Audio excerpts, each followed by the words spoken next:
우리가 지난번에 공부할 때 계절이라고 하는 것들을 제가 절기로 보자 그랬어요. 왜 그렇게 보자고 그러냐면 여기 지금 계절이라는 단어 자체가 지금 우리가 생각하는 봄, 여름, 가을, 겨울 이렇게 이해를 하기 쉬운데 사시라고 뭐라고 되어 있습니까? 계절 다른 성경에는 우리는 계절로 되어 있습니다만은 또 다른 성경에 보면 사시라고 되어 있어요. 계절이라는 단어 똑같은 단어인데 아마 개역 쪽에 보면 사시로 되어 있을 겁니다. 되어 있을 텐데 이 단어가 히브리어 메오드라는 단어예요. 메오드라는 단어의 뜻이 뭐냐면 모이다라는 단어예요. 그러니까 우리가 생각하는 이 사계절 이런 걸 설명하려고 하는 것이 아니라 모이다는 뜻이니까 어디에 모이겠어요? 교회에 모이고 집회 모이고 성막에 모이는 얘기잖아요. 이게 지금 사계절 얘기를 설명하려고 하는 것이 아니라 여기서 지금 말씀하려고 하는 것은 예배 문제를 다루고 있는 겁니다. 여러분 성경을 보실 때 자꾸 우리는 우리의 관점으로만 이해를 하려고 그러는데 우리의 관점으로 이해를 하면 성경은 열리질 않아요. 왜냐하면 성경 전체는 예수 그리스도로 봐야 되고 또 교회로 봐야 되고 그와 같은 성막으로 봐야 되고 그렇게 봐야, 왜냐하면 그래 맞잖아요, 여러분. 우리 얘기를 하려고 하는 게 아니니까 하나님이 지금 말씀하고 싶으신 것을 얘기하려고 하니까. 그래서 지금 여기 중요한 것은 모임이에요, 모임. 이 모임이 얼마나 중요한지 몰라요. 이 모임이 성경에 계속 많이 기록되어 있어요. 그래서 제가 계시록 지금 16장을 마쳤는데요. 지금 17장 공부를 하고 그러는데 이 모임 문제가 정말로 중요해요. 그러니까 끊임없이 두 모임이 우리에게 이루어질 거예요. 한쪽은 짝퉁과 가짜 모임이 모일 거고 또 한쪽은 진리 쪽이 모일 거예요. 항상 누가 이겨요? 짝퉁이 이긴다고요. 이게 이제 문제예요. 계속 성경은 짝퉁이 이기는 걸 나와요. 근데 마지막 결론은요. 마지막 결론은 진리가 이겨요. 마지막 결론은 진리가 짝퉁을 이긴다고 결론이 나와요. 진리, 여러분이 평소에 진리가 되면 짝퉁을 이기게 돼 있다고요. 그래서 여러분 평소에 진리가 되라라고 하는 얘기가 그래서 중요해요. 여러분 한번 쭉 봐보세요. 모임 자체를 한번 봐보시라고요. 여러분 바벨탑부터 시작해서 또 그다음에 어떤 큰 틀만 보자고요. 시내산 모임 있죠. 그렇죠? 그 다음에 쭉 넘어가서 변화산 모임 있죠. 그 다음에 계시록에 넘어가면 마지막 이제 그 우리가 잘 알고 있는 그 뭐예요? 아마겟돈 전쟁 얘기 나오잖아요. 우리 아마겟돈 전쟁, 여러분 어떤 의미를 가지고 있습니까? 아마겟돈 전쟁? 여러분이 가지고 있는 아마겟돈 전쟁이 어떤 이미지예요? 어떤 목사님들이 이렇게 설명을 해요. 마지막은 핵폭탄의 전쟁이 일어나서 지구가 멸망할 것이다. 왜냐하면 그 뒷부분에 보면 그 한 달란트에 우박이 떨어진다고 되어 있거든요. 심지어 끝부분에 보면 한 달란트에 우박이 떨어진다는 말이 뭔 말이죠? 한 달란트. 여러분 잘 보세요. 성경이 분명하게 한 달란트는 무게가 얼마나 될까요? 무게가 얼마나 될까요? 한 달란트 무게. 여러분 성경을 한번 봐보세요. 그거 어떻게 됐는가. 계시록에 보면 거기 우박 얘기 나오면서 한 달란트가 나와요. 근데 한 달란트의 무게를 얼마 이렇게 나왔단 말이죠. 그거 어떻게 나왔죠? 16장에 한번 봐보세요. 끝부분에 보면 나왔을 텐데.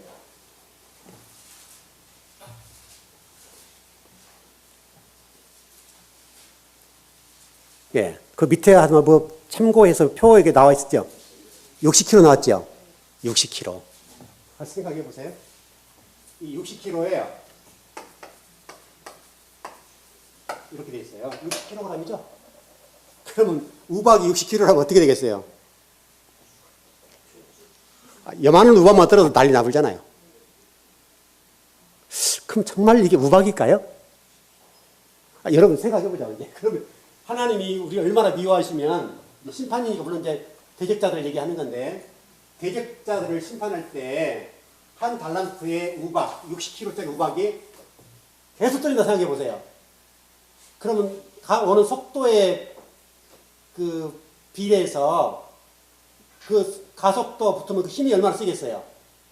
우리 교회 나만 하겠어요? 우박 하나만 떨어져도 위에서 떨어지면 어떻게 되겠어요?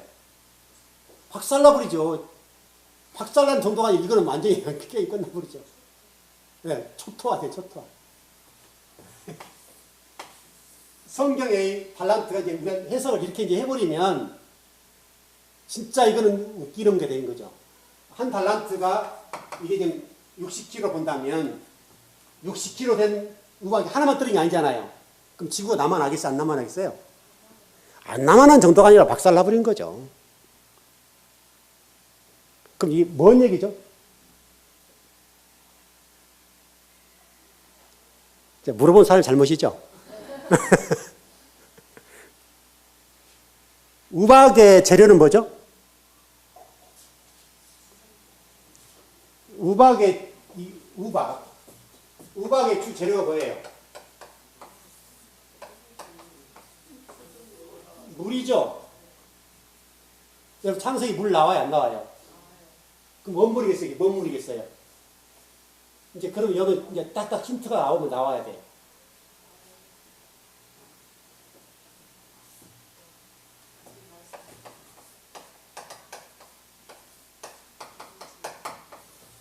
요 얘기를 하는 거야. 이 얘기.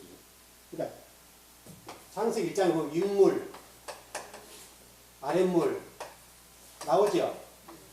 윗물은 진리고 아랫물은 바다고 비진리죠. 그 얘기잖아요. 결국 이 물이 지금 이 얘기를 하는 거잖아요, 여러분. 그렇죠? 그래 안 그래요? 뭐 이해가 안 되겠죠, 뭐. 우박 얘기하는 것이 아니라 비진리가 그렇다는 설명 나중에 계시록 때 공부를 하자고요. 그러니까 이 모임이 지금 16장에서 그 얘기인데 비진리를 가진 자 우리 성경을 한번 찾아볼까요? 네, 16장 가보죠. 다 똑같은 얘기니까. 16장 계시록.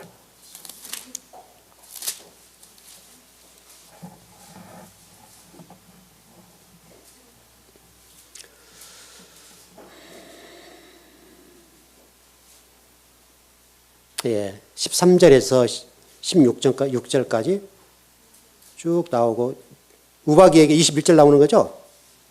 예, 그렇죠. 예, 다 읽을 수는 없으니까 16절까지만 읽어볼까요? 예, 시작.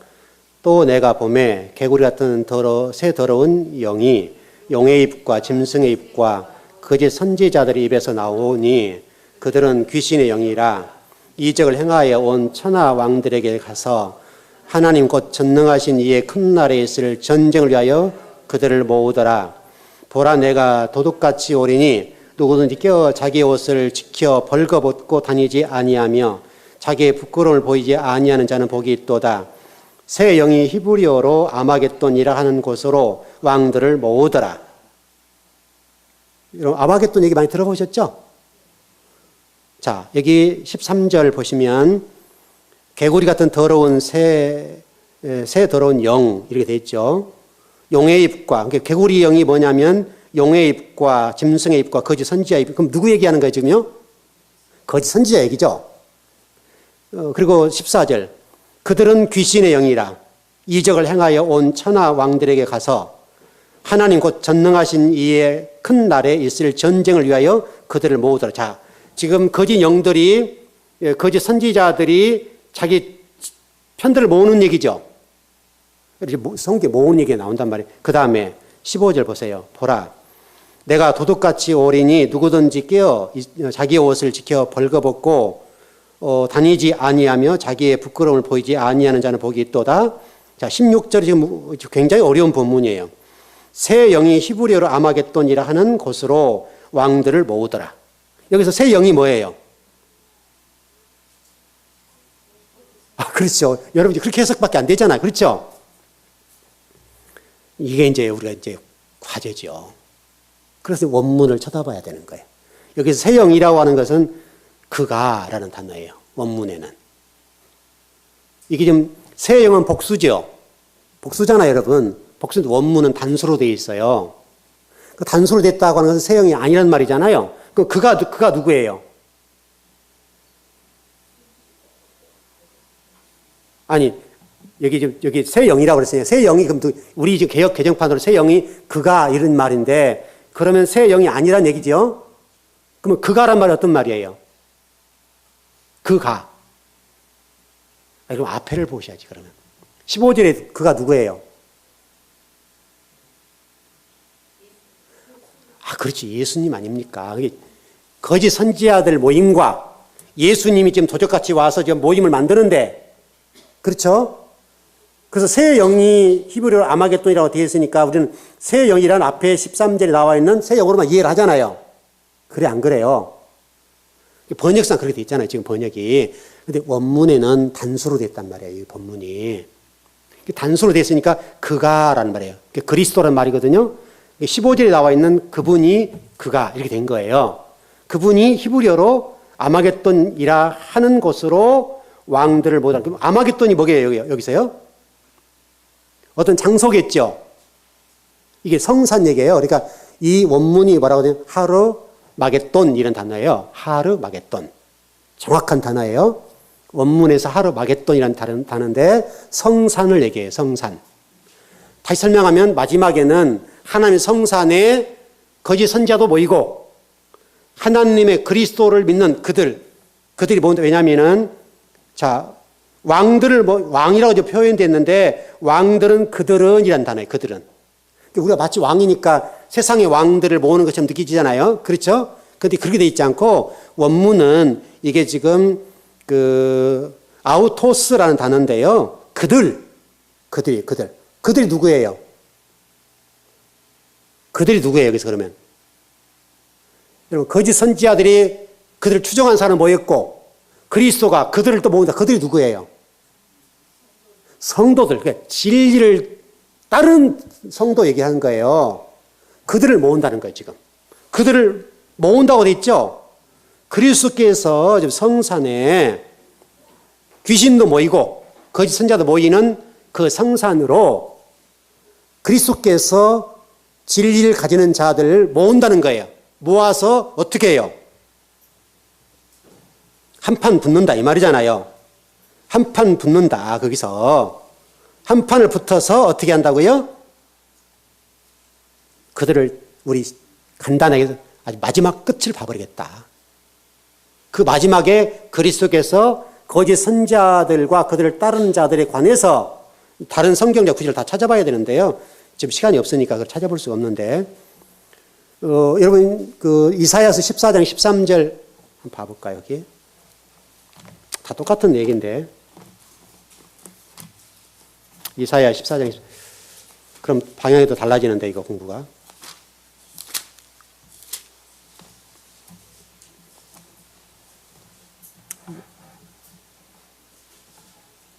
여러분 설명을 이해하려고 하면 어쩔 수 없네요. 이사야 14장 12절에서 15절입니다.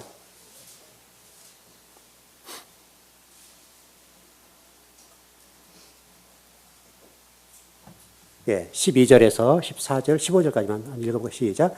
너 아침의 아들 계명성이여 어찌 하늘에서 떨어졌으며 너 열국을 엎은 자여 어찌 그리 땅에 찍혔는고 내가 내 마음을 이르기를 내가 하늘에 올라 하나님 뭇별 위에 내 자리를 높이리라 내가 북극 지폐의 산 위에 앉으리라 가장 높은 구름에 올라가 지극히 높은 이와 같아지리라 하는도다. 그러나 내가 수월 곧 구덩이 맨 밑에 떨어짐을 당하리로다. 여기 지금 나와 있는 단어에 지금 지폐산이라고 되어 있죠. 북극 지폐산, 성산 얘기하는 거예요. 지금 계시록 똑같은 얘기예요. 근데 여기 원문은 하르 모에르라는 단어예요. 똑같은 얘기다. 다 똑같은 얘기인데 하르 모에르라는 단어를 쓰는데 북극이라는 단어와 연결시켜 다 똑같아요. 하나는 성산에 모이는데 여기도 아침 아들 계명성이 어떻게 된다고요? 하나님과 맞짱 뜨게해서 북극 집회에 모인다 이 말이잖아요. 그래 있죠? 그들이 모여서 결국은 어떻게 되는 거예요? 계시록 아까 우리 16장의 내용으로 풀어보면 그리스도와 그리스도를 따르는 진리를 가진 자들과 모여서 한판 붙는데 그리스도께서 그들을 어떻게 버린다는 거 얘기예요? 구덩이 맨 밑으로 그들을 밟아버리겠다. 그렇게 되는 거죠. 성경에 그렇게 돼 있잖아요.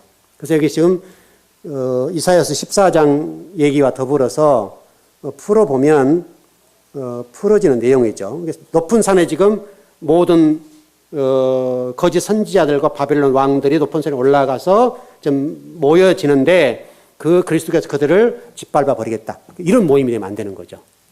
그렇게 돼 있어요. 그래서 모임 얘기하다 보니까 나왔는데 어쨌든 여러분들은 그래서 여러분이 지금 부지런히 진리를 가지셔야 돼요. 왜 중요하냐면 아까 계시록 보셨고 이사야 14장 보셨던 것처럼 진리를 가진 자와 마지막 대기를 하는 거예요. 계속 지금은 누가 이기는 것처럼 보이죠? 지금은 거짓 선지자가 이기죠. 이긴 것처럼 보일 뿐이죠. 왜냐하면 항상 이쪽에 세력이 세요. 성경 계속 이렇게 흘러가는 거예요. 흘러가는데 마지막에 결론은 우리가 이긴다. 그래서 계시록은 복음이고 이긴다라고 돼 있죠. 그래서 계시록은 복음이고 이긴다라고 제가 여러분 설명을 드리는 거예요. 그러니까 대적들이 무리들이 하나님 모임들에 관해서 계속적으로 핍박을 가하고 고난을 주고 죽이기도 해요.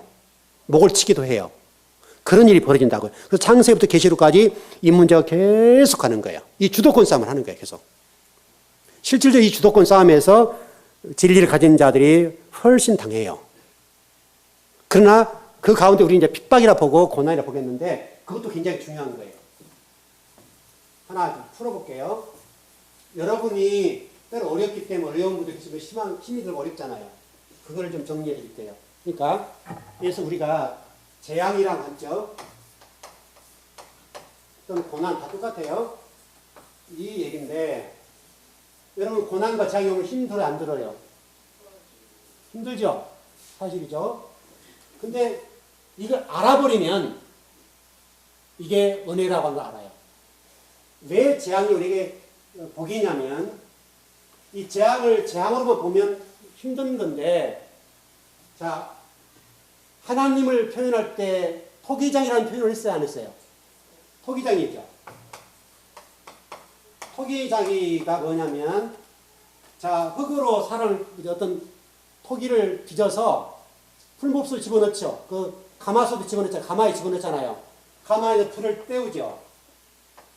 그 역할을 지금 토기장의 비유를 다 하나님이 그렇게 우리를 만들어간다는 얘기잖아요. 여러분 이게 불이 할 때 힘들어 안 들어요? 이게 재앙 똑같은 얘기예요. 이게 이와 같이 흙을 빚어서 가마에 넣어서 불을 지피우면 그게 지금 재앙이에요. 고난이에요. 그러면 실제로 어려움이 있죠. 근데 통일장의 비유를 보게 되면 이걸 통해서 그래서 흙이라고 하는 것이 10,000원짜리 합시다. 그냥 10,000원이라고 합시다. 전체 들어간 액수가 10,000원인데 이게 잘 빚어지면 1억도 되죠. 그래 안 그래요? 재앙이라고 하는 건 똑같은 거예요. 재앙은 재앙이 아니라 하나님이 우리를 이렇게 1억짜리 좋은 자기로 만드는 과정. 그래서 토기장의 비유를 통해서 우리를 그렇게 만들어 놓겠다고 성경이 계속 얘기하는 거예요. 이게 우리의 재앙이에요. 재앙이라는 단어가 이렇게 해석이 돼야 돼요. 그러면 예수님을 모르고 진리를 모르는 사람들에게는 이 재앙이죠. 심판이죠. 그러나 우리에게는 재앙이 아니라 복이죠. 왜? 나를 가치 있는 사람으로, 의미 있는 사람으로, 보잘것없는 흙에 불과한 그 흙을 빚어서, 여러분 보세요.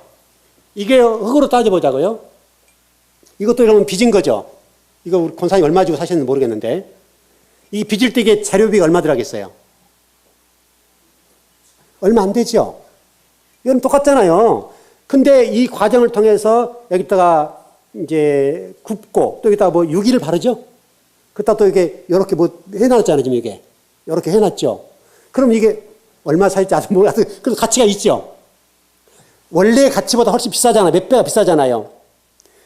여러분을 그렇게 만드는 과정이 뭐냐면 재앙이라고, 재앙. 그럼 그게 재앙이 아니에요. 우리는 재앙이라고 하지 않는 거예요. 하나님이 나를 이렇게 가치 있는 사람으로 빚어가는 과정이고 우리가 당할 때는 재앙인 거죠. 하나님은 재앙이 아니에요. 하나님 입장에서는. 하나님 입장에서 저와 여러분을 토기장의 비유를 통해 만드신 것처럼 우리를 이렇게 갇히는 사람으로 만드는 과정에 불과하지 우리가 볼 때는 힘이 더 어렵잖아요. 그래서 재앙으로 이해를 하는데 여러분에게는 재앙이 아니라고 해. 이렇게 만들기 위한 거니까. 여러분을 이렇게 만드시는 거예요. 그 모임이 지금 이 모임이에요. 여러분이 지금 예배드리는 이 모임이 그 모임이라고요. 그래서 이 얘기가 계속 성경에 가요. 바벨탑 사건부터서 시내산, 갈멜산, 변화산, 그 다음에 마지막에 성산의 모임까지 이런 얘기가 흘러간다 이 말이죠. 여러분 이 바벨탑 사건 하나만 보더라도 정말 내용적으로 좀 풀어보면 기가 막혀요. 기가 막혀. 너무나 감동스러워요. 계시록에서 지금 제가 쭉 창세기 풀어보고 하는데 이 바벨탑 하는 사건을 하나하나 뜯어보면요. 기가 막히다고 기가 막혀. 하나님이 이렇게 우리를 사랑하시는구나. 여러분 바벨탑을 통해서 나온 사람이 누구예요? 그게만 이해가 간단해요. 다 갈 수 없으니까. 바벨탑을 통해서 그 다음에 나온 사람이 누구예요? 바벨탑 다음에 나온 사람이 누구예요? 여러분 바벨탑 몇 장이에요? 창세기? 창세기 10장, 그 다음에 12장이잖아요. 아브라함이 나오잖아요, 여러분. 아브라함이 어디서 나왔어요? 바벨론 나왔잖아요. 그렇죠? 갈대아 우르라고 그랬잖아요. 갈대아 우르. 갈대아 우르가 바벨론이에요.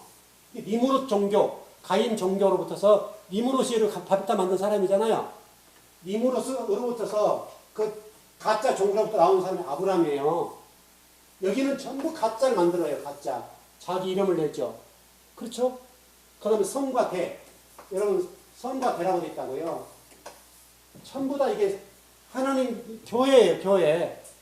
교회를 만드는 여러분 바벨탑 제일 꼭대기에 뭐가 있는지 아세요? 여러분에게? 여기에? 저 꼭대기에 뭐가 있다고 성경에 뭐라고 되어 있어요? 단이 있다고 그랬죠? 그래요. 여기에 그 당시로는 지금은 정교 분리가 됐죠.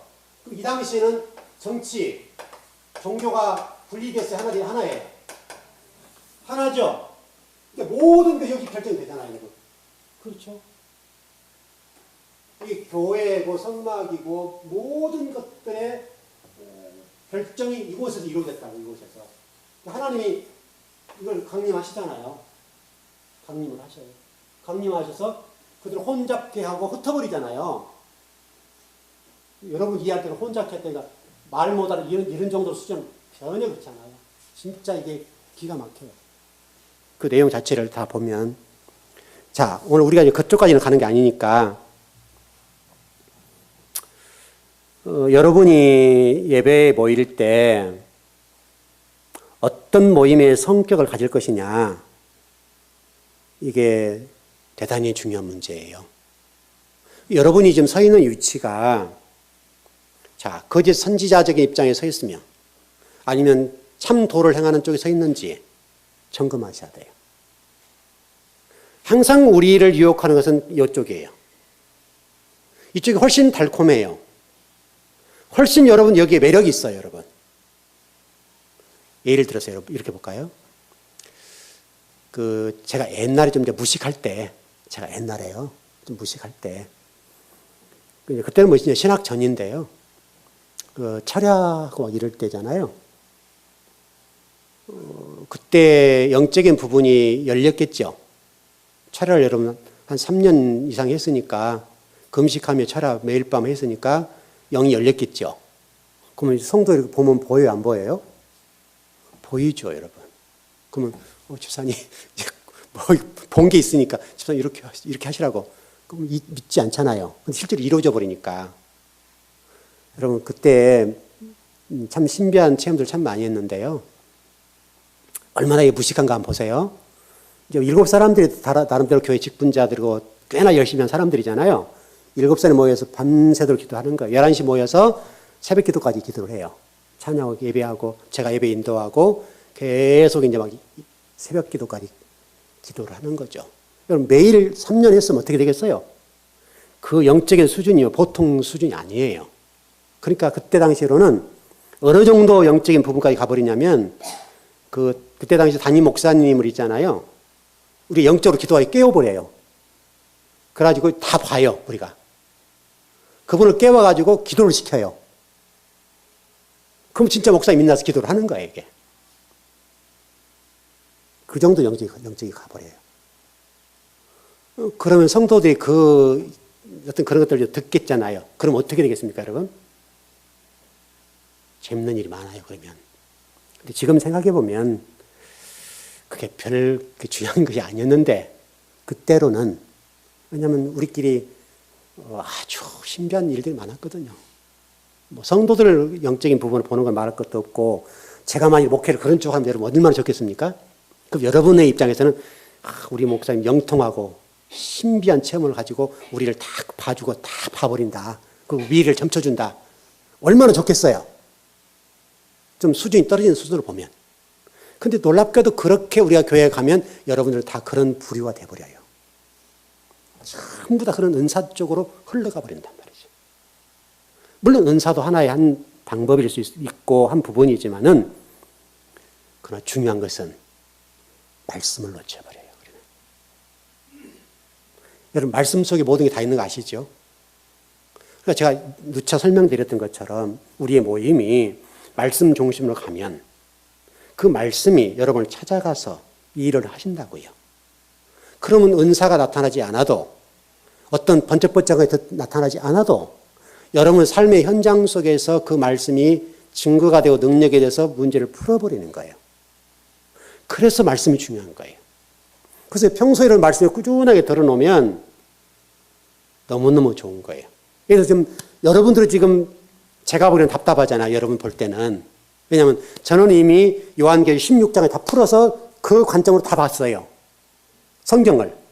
창세부터 요한계시록까지 전체를 쫙 봤기 때문에, 그러면 지금 6장밖에 안 남았죠. 계시록이. 17, 18, 19, 20, 21, 22. 6장 남았잖아요. 지금 제가 17장 공부하고 있거든요. 마지막 대접, 마지막 장면이에요. 마지막 대접의 마지막 7번째 마지막 단계예요. 17장이. 그리고 마지막 끝에 가서는 예루살렘 성전을 무너뜨려 버려요.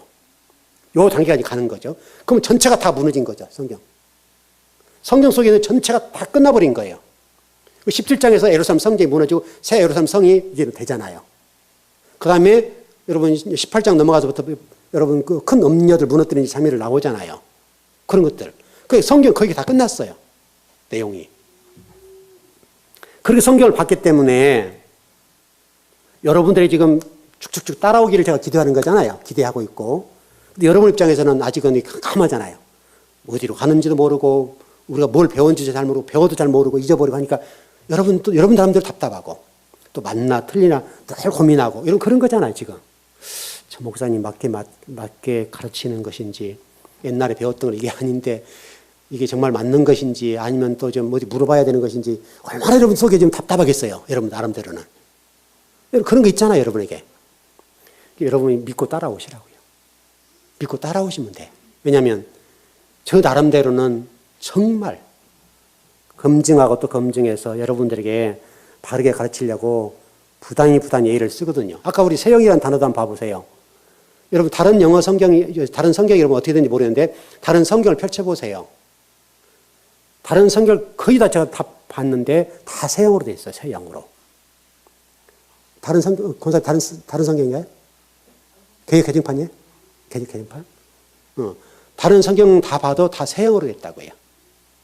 그러면 제 성경, 제가 해석해 준 법이 다 여러분 됐으니까 그 믿어지겠어요, 여러분이? 전부 다 모든 성경이 세영으로 돼 있는데, 저는 세영으로 말하지 않고 그가라고 그랬잖아요, 그가. 단수로 얘기했다면 단수. 그래서 이게 예수 그리스도다. 이렇게 설명했단 말이에요. 여기서 세영은 거짓 영들 아까 나왔던 13절에 나왔던 세영이잖아요. 짐승의 용의 영, 거짓 선지자 얘기를 하는 거잖아요. 그럼 이게 훨씬 더 설득력이 있잖아요. 세영으로 돼요. 그러네요, 여러분. 근데 이렇게 지금 하면 엉뚱한 얘기가 되는 거예요. 전혀 달라요. 그래서 이런 경우가 있기 때문에 원문을 쳐다보지 않으면 안 돼요. 그래서 원문을 안 보고는 답이 안 나오는 거예요, 저게. 그래서 원문도 잘못하면 놓칠 수밖에 없어요. 왜? 거기가 그냥 원문 하나만 보면 이해가 안 되는 거예요. 그 안에 문법까지 다 들어가서 봐야 되고, 단수인지 복수인지를 봐야 풀어지는 거예요. 근데 실질적으로는 단수로 돼 있어요. 그래야 또 맞고, 왜? 그래야 15제를 이렇게 설명해 주는 거잖아요. 15제를 증명해 주는 게 16절이니까. 앞에를 봐야 되니까. 그래서 앞부분은 예수님 나오는 부분이니까, 그러니까 거짓 선지자들의 모임과 예수님의 그 무리를 따르는 모임에 딱 충돌한다는 얘기잖아요. 아까 이사야 14, 13절 얘기를 보면 그런 거예요. 여러분, 이게 한마디로 가르친다는 것이 정말 어려운 거예요. 여러분들은 그냥 아무렇지 않게 들을지 몰라도 제 입장에서는 이건 굉장히 어려운 얘기예요. 확신이 없으면 못하는 거예요. 확신이 없으면. 누군가에게 시비 붙으면 제가 답을 못 대면 제가 당하는 거죠.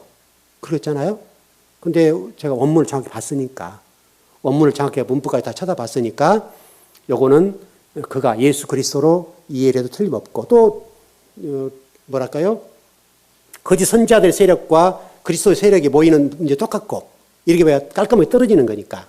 그래서 그거는 예수 그리스도다. 그 뒷부분에 나오는 그 부분은 우리 성도들이다. 이렇게 돼서 성산에 두 세력이 모인 거죠. 마치 갈멜산과 똑같다고, 여러분. 갈멜산의 영적인 전쟁과 똑같은 거예요. 그 갈멜산의 전투가 이렇게 확장돼서 끝나는 장면으로 설명드려요. 엘리야가 이겼던 것처럼 이쪽도 똑같아요. 여기도 요한계시록 마지막 그리스도를 따르는 무리들이 훨씬 작아요. 새 영과 거짓 선지자를 따르는 무리가 훨씬 많아요. 북극성에 모이는 거니까. 그게 성산이에요, 성산. 성산에 모이는 건데 그게 하르 마겟돈이란 다르고, 거기에서 모여서 싸우는 거예요. 한 판을 붙이는 거예요. 우리가 그걸 잘못해서 우리는 핵폭탄이 터져서 지구 멸망한다, 이렇게 목사님 다 해석을 해요. 그러니까 이게 얼마나 우리가 아전 인수격으로 인간적인 방법으로 성경을 풀어가냐 이 말이죠. 어쨌든 좀 그렇게만 정리하고, 여러분이 꼭 이해하실 것은 이 계절이라는 단어는 단순하게 봄, 여름, 가을, 겨울을 설명하는 것이 아니라 성막에서, 교회에서 모이는 문제를 다루는 것이고, 이것은 계절이 아니라 이건 절기를 다루고 있는 문제다. 일단 그걸 하나 정확하게 하자고요. 자, 레위기 23장 27절입니다.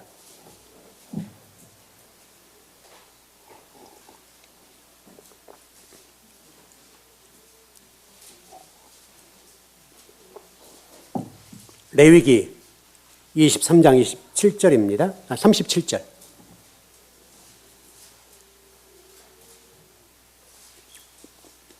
왜냐하면 성경을 풀어야 되니까. 레위기 23장 37절입니다. 시작. 이것들은 여호와의 절기라. 너희가 공포하여 성회를 열고 여호와께 화제를 드릴지니라.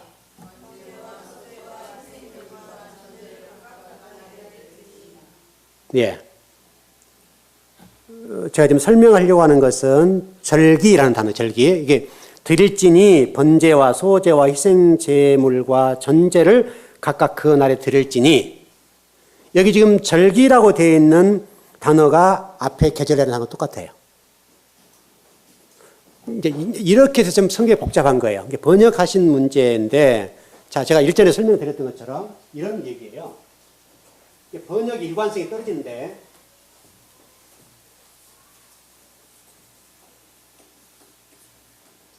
번역을 할 때 번역위원이 있겠죠. 그러겠죠? 번역위원 할 때, 자, 창세기는 교수, 자, 창세기는, 자, 경교수로 합시다, 그냥. 자, 출애굽기는 이교수 하시오. 창출, 레위기는, 또 우리 교회 성이 누구예요? 송 교수 가세요. 민수기는 또 그다음 어떤 성이죠? 한 교수. 그 다음에 신명기는 채식 안 나왔네요. 김치도 안 나왔네. 하는데 최 교수 가세요. 이렇게 했어요. 이해되시죠? 이렇게 했는데, 이렇게 놓고 번역한 다음에 감수를 한번 해야죠. 이분들이 다 모여서 찾아보자. 그러니까 창세기의 모든 걸 찾아보면서 감수. 이 과정을 거쳤다면 이런 문제가 안 나오겠죠. 근데 병교수가 한 것과, 아까 내역이죠. 송교수가 한 것과의 차이가 생겼죠. 절기 문제를 계절로 보는 문제가 생겼죠. 그러면 이 감수를 했다 하면 둘이 만나서 이 계절인데 내가 볼 때는 절기다 라고 해서 수정했으면 되겠죠. 근데 이 과정이 없는 거예요. 이 과정이. 그러니까 송 교수가 한 것과 병 교수가 한 것을 그대로 책에 올리니까 그 번역에 올려버리니까 어떤 분은 정확하게 보고 어떤 분은 달리 보니까 이게 하나 연결이 안 되는 거예요. 이해되시죠? 왜냐하면 한 분이 다 못하잖아요. 한 분이 창세부터 요한계시록을 다 번역을 못한단 말이에요. 예를 들어서 제가 지금 창세기 여러분 집중적으로 공부하고 계시록을 많이 공부하는데 저는 창세기를 보면서 전체를 보려고 하고 아셨죠? 계시록 보면서 앞에 전체를 보려고 해요. 전체를. 우리 교회 공부가. 이렇게 하다 보면 요 내용을 가지고 앞부분에 풀어내겠죠. 요 내용은 뒷부분을 풀어내겠죠. 그렇죠? 그래서 성경 전체가 일관성이 딱 떨어질 거 아니에요. 만일에 계시록만 따로 풀어버리고 창세기만 따로 풀어버리면 이런 꼴이 나오는 거예요. 이런 꼴이. 그러면 계시록 가르칠 때와 창세기 가르칠 때 내용이 달라요. 그렇게 하면 이렇게 하니까 일관성이 떨어져 버리는 거예요. 그럼 성경이 연결이 안 되는 거죠. 그래서 제가 여러분들에게 창세기와 저는 계시록만 가르쳐도 성경 전체를 풀 수 있다고 저는 보는 주장이에요. 이건 서론이고 이건 결론이니까 결론이 복음으로 끝나잖아요. 복음으로 끝나기 때문에 이 복음적인 관점에서 성경 전체를 보고 또 창세기 서론에서 전체 성경을 보면 성경이 다 떨어진다라고 본 거예요. 저는. 그래서 제가 여러분 계시록을 공부할 때나 또 창세기를 공부할 때나 신명기도 똑같잖아요. 지금 우리 그 출애굽기 지금 20장 신명기 그 십계명 공부할 때도 그것만 가지고 공부를 안 하는 거잖아요. 성경 전체를 펼쳐서 보잖아요. 그 속에서 전체를 보자는 거예요. 그렇게 했으면 이런 문제가 발생하지 않으니까 이 계절이라는 단어와 절기라는 단어가 똑같은 단어임에도 불구하고 어떤 분은 절기로 어떤 분은 계절로 이렇게 번역하니까 우리가 헷갈리는 거예요. 그래서 우리가 성경을 해석하는데 이게 굉장히 중요한 얘기예요. 그래서 우리가 혼돈 요구 여러분이 이해는 됐죠?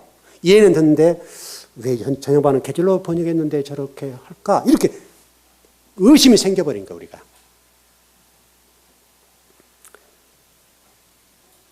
성경은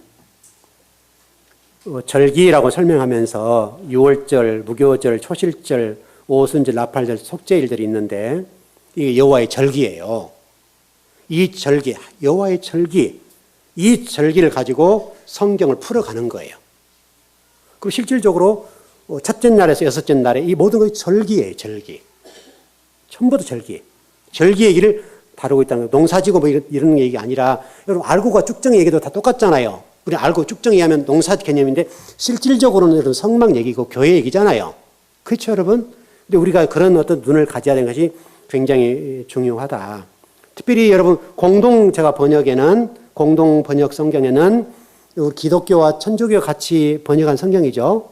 그 성경에는 이 계절이라는 단어가 절기라고 되어 있단 말이에요.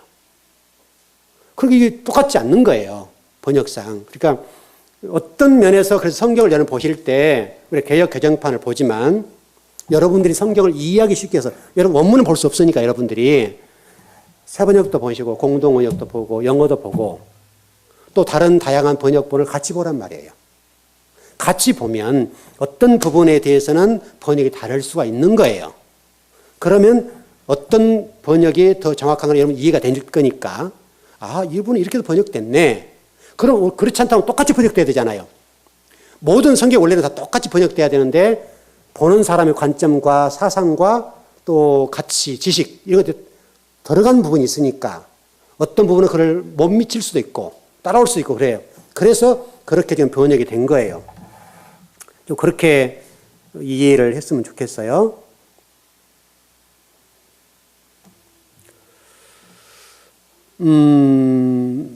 그러나 구약의 절기들이 신약에 오면 절기란 말을 못 쓰게 해요. 예수님께서. 왜냐하면 여러분 뭐라 할까요? 이렇게 좀 볼까요? 그 예수님이 산상수훈 다음에 십자가를 지시고 십자가에 돌아가실 때 이런 말씀 하셨어요. 여러분 생각을 잘 해보자 우리가.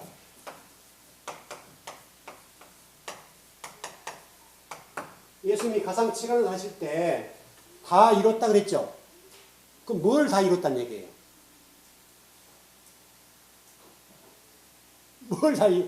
다 이뤘다는 얘기잖아요. 가상 7원 가운데 마지막에 다 이뤘다. 이렇게 하고 돌아가셨단 말이에요. 그럼 뭘 다 이뤘단 말이에요, 여러분?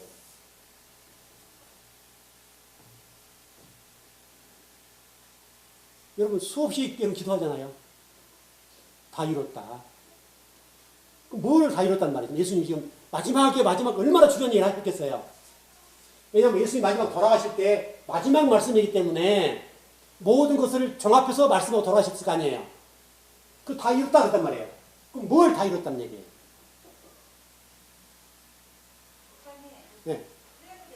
괜찮아요. 어때요? 예수님께서 하나님 뜻에 따라서 이 땅에 오셔서 구원 사역을 그 십자가에 달려서 죽으신 뒤에 그 명령을 이 땅에서 있었던 모든 것을 다 끝났다는 얘기예요. 그 하나님의 명령 그대로 다 그냥 마무리 졌다. 예. 예, 맞아요. 그 정도만 해도 괜찮아요. 여기서 다 이뤘단 말은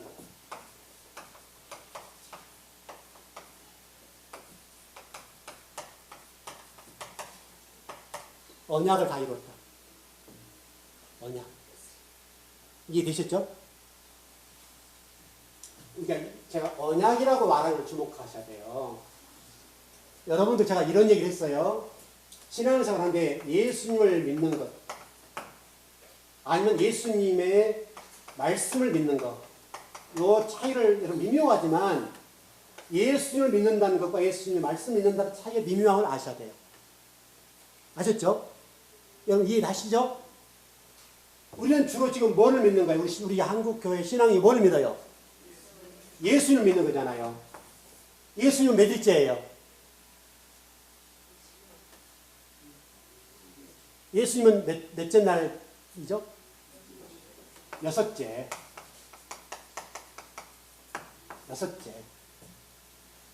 일곱째가 뭐예요? 안식인데 말씀이잖아요. 말씀이고 여덟째는요? 부활이잖아요. 부활. 그래서 여러분 성경 여덟째 날이 나와요.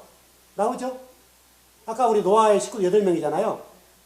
부활에서 나오는 거잖아요, 여러분. 그러니까 노아 식구가 방주에서 나왔다 이 말은 단순하게 노아 식구 나왔는데 이런 말이 아니라 우리의 부활을 설명하는 거예요.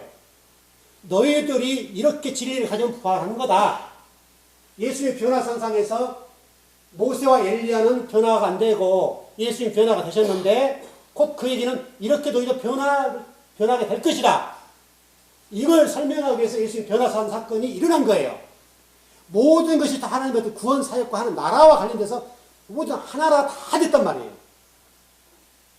예수님 능력이 많으니까 변화했다. 그런 개념이 아니라 예수님의 부활체로서 설명하고 너희들도 이렇게 될 거다. 여러분 그보다 더 소망적인 게 어디 있어요? 너도 그렇게 될 거야. 너도 변화산상에 한 것처럼 될 거고 다 이뤘다. 말씀, 언약을 다 이뤘다. 그러니까 여러분과 제가 주목해야 될 것은 예수라는 이 부분이 중요한데 그러나 실질적으로 더 중요한 것은 그분이 하신 말씀. 왜냐하면 하나님이 천지를 창조할 뭘로 창조하셨어요? 말씀으로 창조하잖아요. 이 세상을 심판하실 때는요. 말씀으로 다 한단 말이에요. 아까 성산 얘기도 했지만 계시록에서 성산에서 마지막 결론은 뭐예요? 말씀이잖아요. 말씀으로. 말씀이 있는 자가 없는 자를 가리겠다는 얘기잖아요. 그때 여러분 16절 이하에 보게 되는 번개와 지진과 그다음에 뭐가 나오죠? 그게 물에서 나오죠. 그게 뭐예요, 여러분? 그러면 우리와 번개와 지진 여러분 그 밑부분 나오잖아요. 그게 뭐죠, 여러분? 우리는 그러면 저기 포항 지진 나오죠. 포항에 이번에 지진 나왔는데 하나님이 노하셨나봐. 벨리가 다 나온 거잖아요. 여러분 실질적으로 어느 목사님들 그래 요즘 목회자들 그 세금 얘기 나오니까 정부를 하나님이 때렸다 이렇게 나온다고 지금. 하나님이 그러신 분이죠. 여러분 그 뒷부분에 우레소리 우레소리, 소리, 그 다음에 지진, 그 다음 뭐예요? 번개. 이게 뭐죠, 이게? 뭐예요? 자, 구약에서 이런 상황이 있어요, 없어요? 그럼 계시록에서 빰 터지면 구약으로 가야 될 거 아니에요? 우레소리와 지진과 번개가 날 때 어떤 일이 있었어요? 조금 나온 건 송원을 정확하게. 아, 그래요, 맞아요. 하나님 임재. 이 얘기는 우레소리와 지진과 번개를 통해서 뭘 설명하는? 하나님이 임재하셨다. 그걸 설명하는 거예요. 하나님 내려오심. 임재를 이런 방법으로 표현한다. 왜냐하면 상징적으로 표현한 거니까. 하나님의 임재에 관련돼서 여러분 구약 보세요. 전부 다 하나님 내려오신 장면이 이런 장면이에요. 이런 장면으로.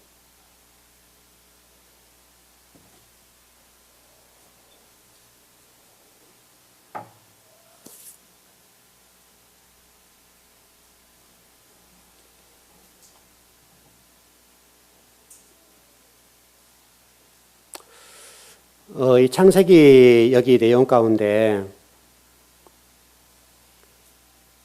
절기라고 하는 것들을 여러분 잘 이해를 하셔야 되는 부분이 왜 그러냐면 절기를 통해서 우리에게 말씀하신 게 뭐냐면 우리의 시간표는 하루하루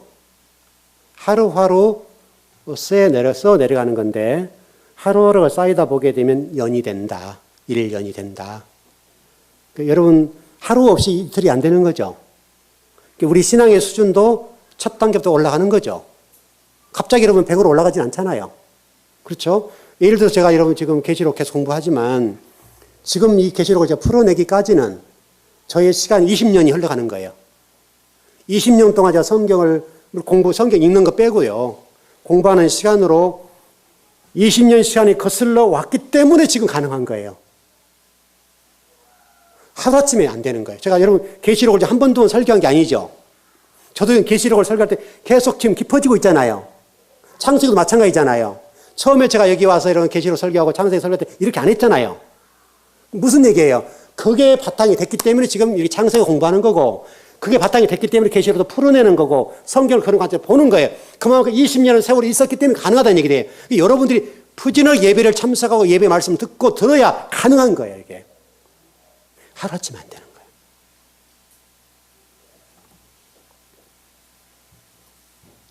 우리가 그거를 놓쳐버리면 그래서 여러분이 예배에 열심히 참석한다는 것이 그래서 중요해요.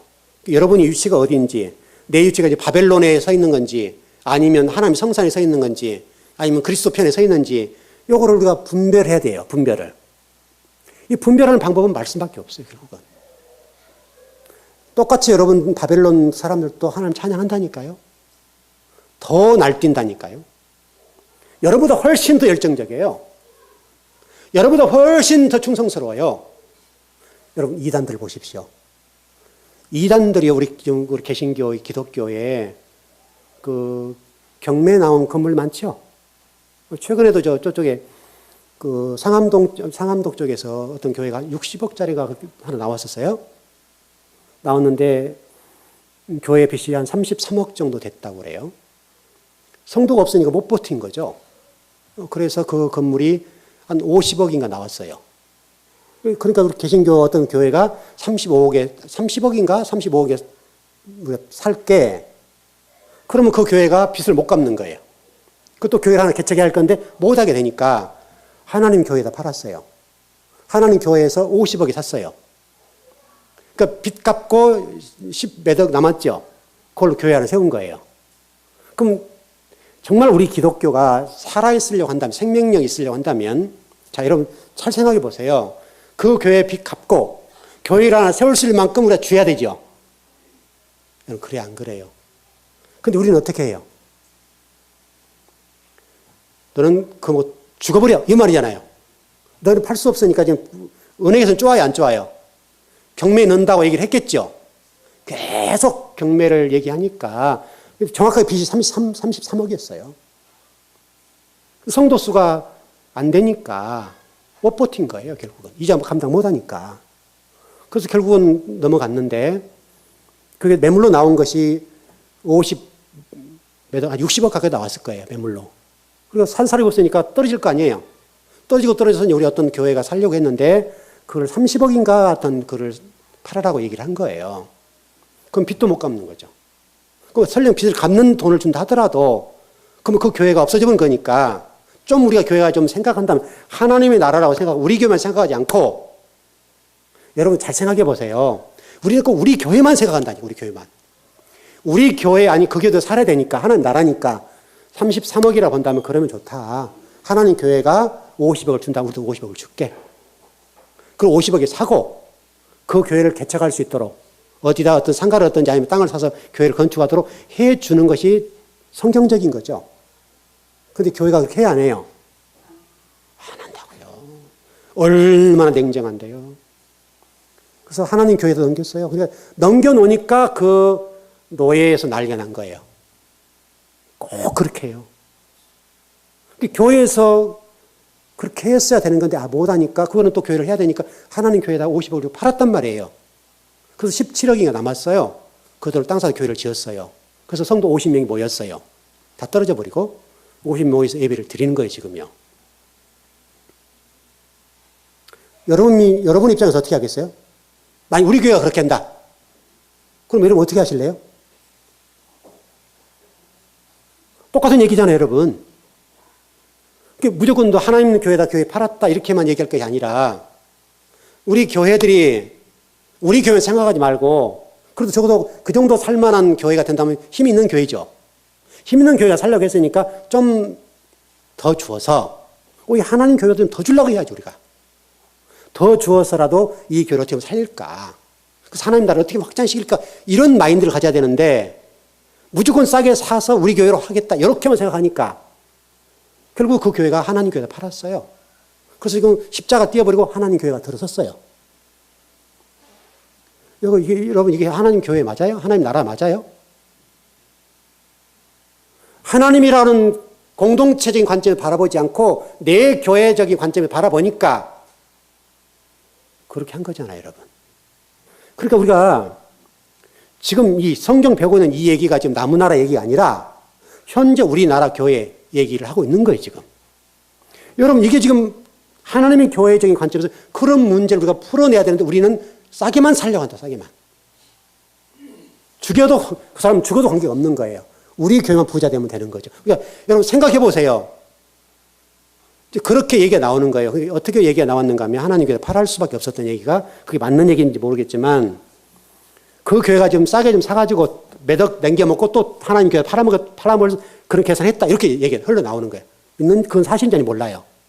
그러니까 그쪽 교회에서는 이 나쁜 놈들이구나 이거. 하나님 교회에다 50억 팔아버린 거죠. 여러분 이게 교회예요. 현실적인 문제라고 이게.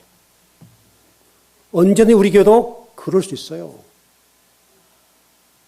여러분 집도 똑같잖아요. 여러분 집에 그런 경매가 들어온다고 찰나에 누군가에게 딱 달라들면 어떻게 하겠어요? 믿는 사람이 달라들면 더 싸게 때리잖아요. 여러분 안 그래요? 우리 그런 거 안 봐주잖아요.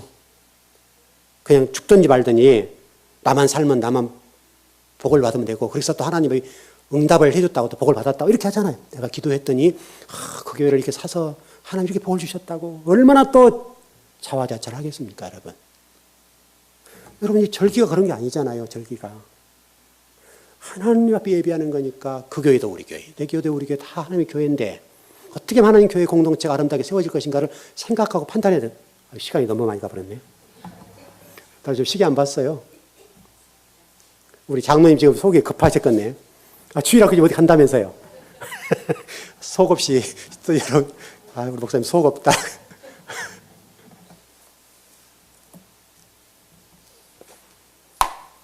자, 우리가 성경을 결론합시다. 우리 눈으로 보지 말자고요. 하나님의 눈으로 봐요. 교회도 하나님의 눈으로, 다른 교회도 하나님의 눈으로. 그렇게 보셔야 돼요. 그게 하나님 방법이에요.